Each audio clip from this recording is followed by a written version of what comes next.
আজ গোটা বিশ্বে যথাযথ মর্যাদায় পালিত হচ্ছে আন্তর্জাতিক মাতৃভাষা দিবস। প্রতিটি সভা কর্মসূচিতে বাঙালি গানে কথায় সমস্বরে উচ্চারিত করছে মোদের আশা মোদের গরব আমরি বাংলা ভাষা। আমার ভাইয়ের রক্তে রাঙা ২১শে ফেব্রুয়ারি আমি কি ভুলিতে পারি। ভাষা আন্দোলনের ঐতিহাসিক প্রেক্ষাপট স্মৃতিচারণায় উঠে আসছে নানা মুখে। এই রাজ্যেও যথাযোগ্য মর্যাদায় পালন করা হচ্ছে আন্তর্জাতিক মাতৃভাষা দিবস। রাজ্যভিত্তিক সরকারি কর্মসূচি আয়োজিত হল রাজধানীর টাউন হলে। আয়োজনের ব্যবস্থাপনায় ছিল রাজ্য বিদ্যালয় শিক্ষা দপ্তর। অনুষ্ঠানের উদ্বোধনে ছিলেন রাজ্যের মন্ত্রী রতন লাল নাথ। উদ্বোধনী মঞ্চে নিজের আলোচনায় একে একে তুলে ধরেন ভাষা আন্দোলনের নানা প্রেক্ষাপটের খণ্ডচিত্র। বিশেষ করে গোটা বিশ্বে শুধুমাত্র একটি ভাষা আন্দোলনের মাধ্যমে নতুন স্বাধীন দেশের আত্মপ্রকাশের কাহিনীও তুলে ধরেছেন মন্ত্রী রতন লাল নাথ। এবং আন্তর্জাতিক মাতৃভাষা দিবসটি হলো নিজের ভাষাকে আমরা সমৃদ্ধ করুন, অন্য ভাষাকে সাহায্য করুন সমৃদ্ধ হওয়ার জন্য, এবং এটাই আমাদের মূল বিষয়। এই জন্য আন্তর্জাতিক, এবং এটার জন্য সবচেয়ে ক্রেডিট যদি কেউ নেয় বাংলা। কেন? আজকে আন্তর্জাতিক ভাষা দিবসটা বাংলাদেশের আন্দোলনের ফলে এবং একটা ভাষার মাধ্যমে একটা দেশ স্বাধীন হয়েছে, দ্যাট ইজ বাংলাদেশ। ভাষা ও ভাষার ক্রমবিকাশের ধারা কিভাবে সমাজে প্রবাহিত হয়ে আসছে এবং প্রাগৈতিহাসিক যুগে ধ্বনির পরিবর্তনের হাত ধরে ভাষা কিভাবে পেল মান্যতা, তাও আলোচনায় তুলে আনেন মন্ত্রী রতন লাল নাথ। ইশারা নিজেদের মনোভাব প্রকাশ করত এবং নির্বাক মানুষেরা হয়তো একদিন নিজের অজান্তেই ধ্বনি সৃষ্টি হয়েছে, সাউন্ড। তারপর নির্দিষ্ট ধ্বনির মাধ্যমে আমাদের নির্দিষ্ট ভাবাবেগ প্রকাশ করতে শিখল। এই ধ্বনিগুলিকে বলা হয় ভাষার প্রাথমিক শর্ত। যুগ যুগ ধরে ক্রমাগত পরিবর্তনের মধ্য দিয়ে পরিণত হয়, সৃষ্টি হয়েছে ভাষা। তাই ভাষা সততাই পরিবর্তনশীল এবং প্রবহমান। এদিন ভাষা দিবসের মঞ্চে ঘুরিয়ে রাজনৈতিক আক্রমণও করলেন অত্যন্ত সুকৌশলে।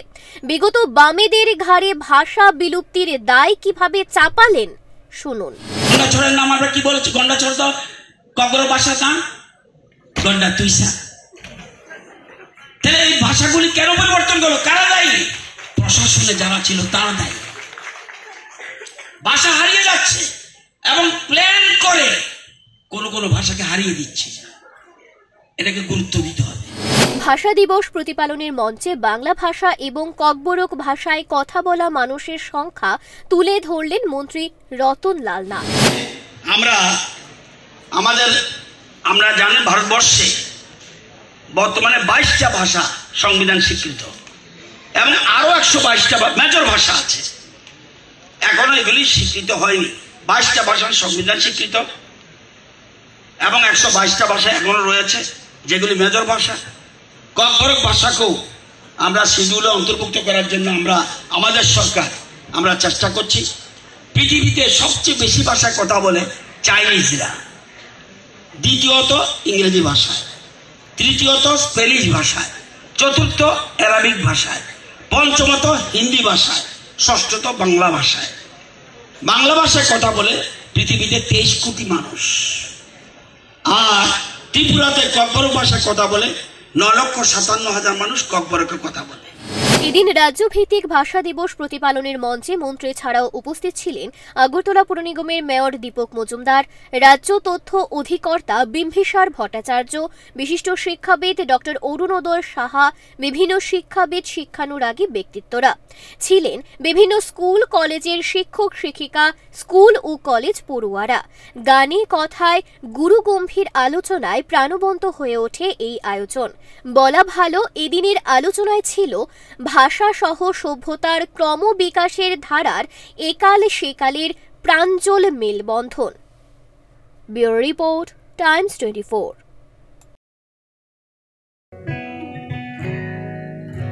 জুড়ে থাকে বাঁধন আপনার চেয়ে আপন,